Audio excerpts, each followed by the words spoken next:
In the heart of Africa, where the sun kissed the earth and the rivers sang to the skies, there was a village nestled between the rolling hills and vast savannas. This village was known for its abundance of wildlife, where animals lived in harmony, sharing the land and its bounties. Among these animals were tortoise, known for his wisdom, and hyena, known for her greed. One year, a severe drought plagued the land. The rivers dried up, the trees bore no fruit, and the earth cracked under the relentless sun. Food became scarce, and the animals grew desperate.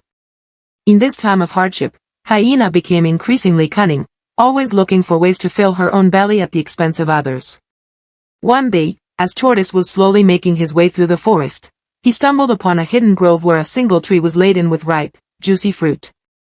Knowing that this bounty could save the animals from starvation, tortoise decided to share the news with his friends. But before he could do so, hyena spotted him. "Hello, tortoise," hyena called out with a sly grin. "What brings you here?" Tortoise, aware of hyena's greedy nature, responded cautiously, "I have found something special, but it is meant to be shared among all the animals."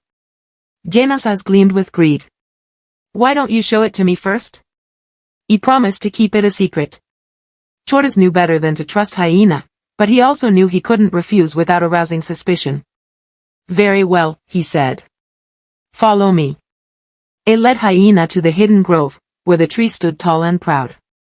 Hyena's mouth watered at the sight of the fruit. Without a second thought, she lunged forward, eager to devour as much as she could. "Wait!" Tortoise cried. "We must share this with everyone. If you take it all now, there will be none left for the others." Hyena scoffed.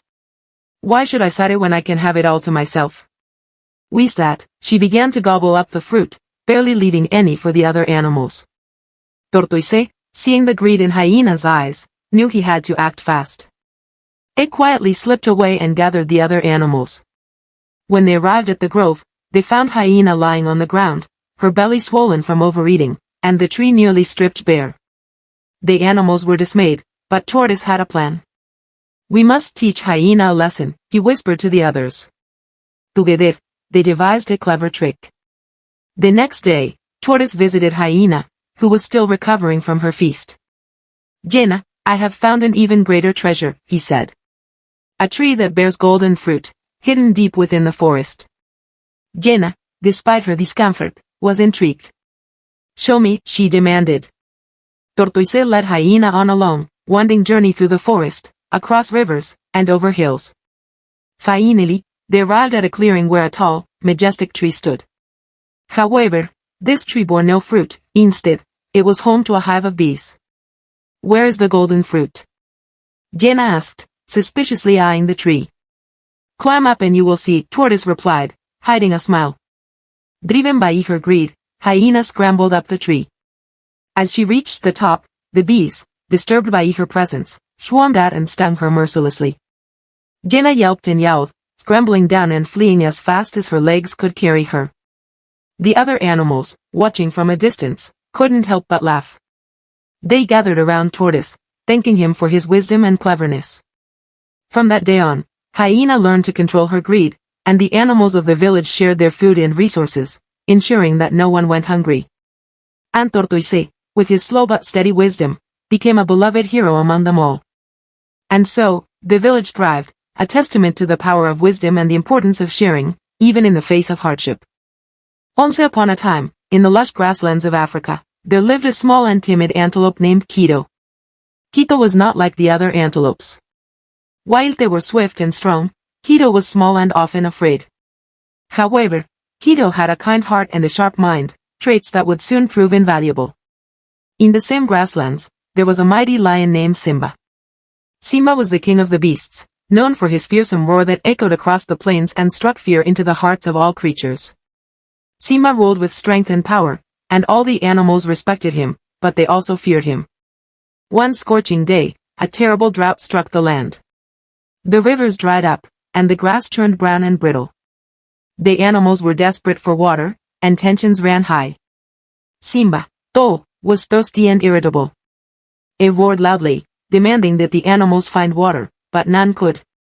Keto, despite his fear, decided to venture far and wide in search of water. He knew that without it, many animals would not survive.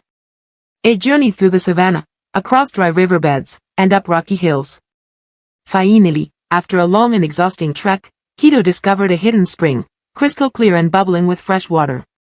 Excited, Kito ran back to the grasslands to say the good news.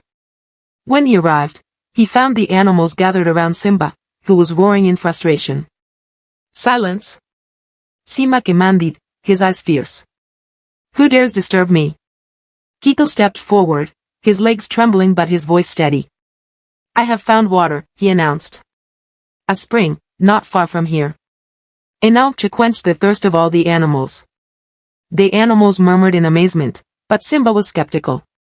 How do we know you're telling the truth, he growled. Kito took a deep breath and stood tall. I will show you the way, he said, determination in his eyes. Simba, impressed by Kito's bravery, agreed to follow. The other animals, hopeful and curious, trailed behind. Kito led them through the parched landscape, his heart pounding with each step. Finally, they reached the hidden spring. The sight of the fresh water filled the animals with joy. They drank deeply, their spirits revived. Simba, though, lowered his mighty head and drank. When he lifted it, he looked at Kito with newfound respect. You have done well, little one, Simba said. Your bravery and intelligence have saved us all. From that day on, Kito was no longer seen as the timid antelope.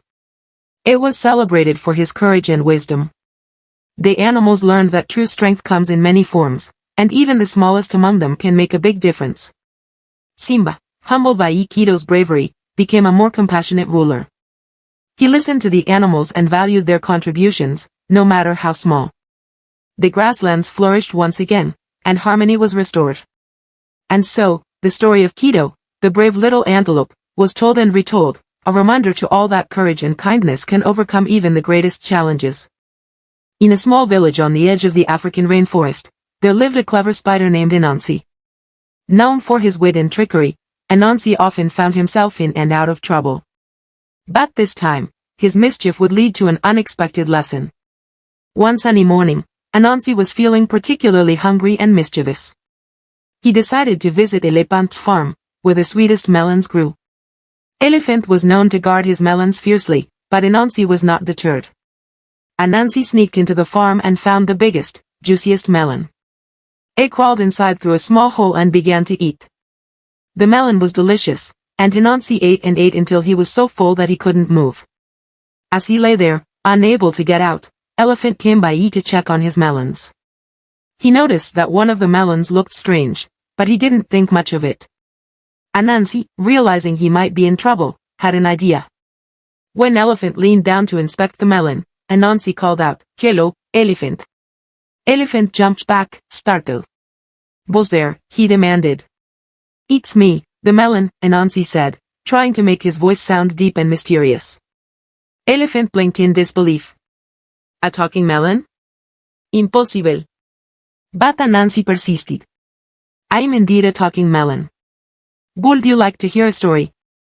Elephant, now curious and intrigued, nodded. "Oh, right, tell me a story." Anansi spun a tale of a magical forest where all the fruits could talk, and the animals lived in harmony. Elephant was fascinated and listened intently. By the end of the story, a crowd had gathered, all amazed at the talking melon. The word quickly spread, and soon the whole village came to see the marvel. Anansi, still trapped inside the melon, continued to entertain the villagers with stories and songs. But as the day went on, Elephant became suspicious. "How is it that Ibe never heard of a talking melon before?" he asked. "And why is this melon so special?" Anansi, sensing trouble, tried to distract Elephant with another story, but Elephant was determined to find out the truth. It picked up the melon and shook it gently. Inside, Anansi rolled around, making a strange noise. Elephant said. "There is something inside this melon." With a swift motion, Elephant cracked open the melon, and out tumbled Anansi, sticky and embarrassed. The villagers gasped in surprise.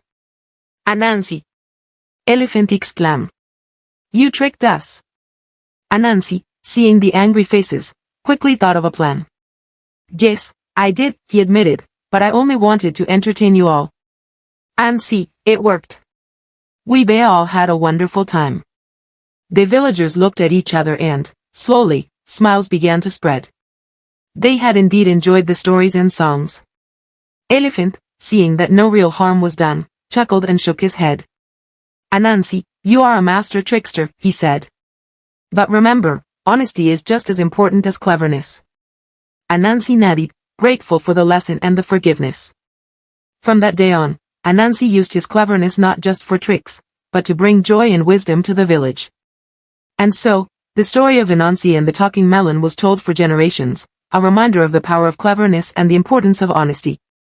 The villagers, whenever they saw a particularly large melon, would chuckle and wonder if Anansi was up to his old tricks again. In a vibrant village nestled between the golden savannas and the thick, green forests of West Africa, there lived a young boy named Kwame.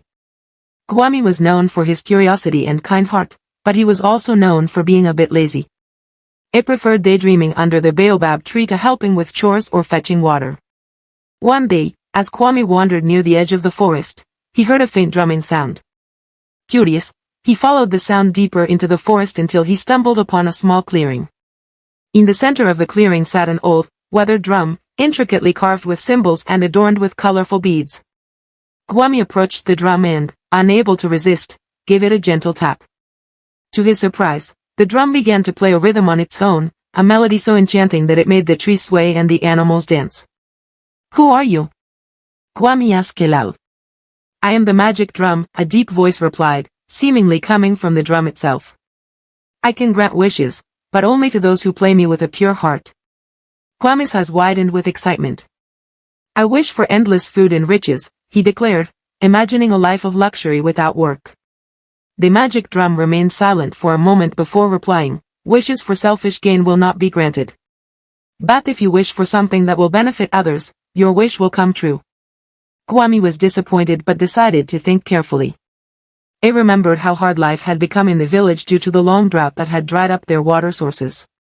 Inspired, he said, I wish for rain to end the drought and bring life back to our village. The magic drum began to play a powerful rhythm, the sound resonating through the forest and into the sky. Clouds gathered, and soon, rain began to pour, drenching the dry earth and filling the rivers and wells. The village rejoiced as crops began to grow again and the animals returned. Kwame returned to the village, hailed as a hero. The villagers were curious about how he had brought the rain, but Kwame kept the magic drum a secret, feeling a new sense of responsibility. As days passed, Kwame noticed that the village's prosperity brought not only joy but also laziness and greed among some people, including himself. He realized that he had to set an example. He began to help with chores, fetch water, and tend to the fields, inspiring others to do the same. One evening, Kwame visited the magic drum again. I wish for wisdom to lead my village well, he said. The drum played a gentle, wise rhythm, and Kwame felt a warm glow inside him. From that day on, he made fair and thoughtful decisions, helping his village thrive in harmony and hard work. Years passed, and Kwame became a wise and beloved leader. The story of the magic drum was passed down through generations, teaching the values of selflessness, responsibility, and wisdom. And so, the village flourished, a testament to the power of pure-hearted wishes and the importance of thinking beyond oneself. Kwame's legacy lived on, reminding everyone that true prosperity comes not from magic alone but from the collective efforts and kindness of its people.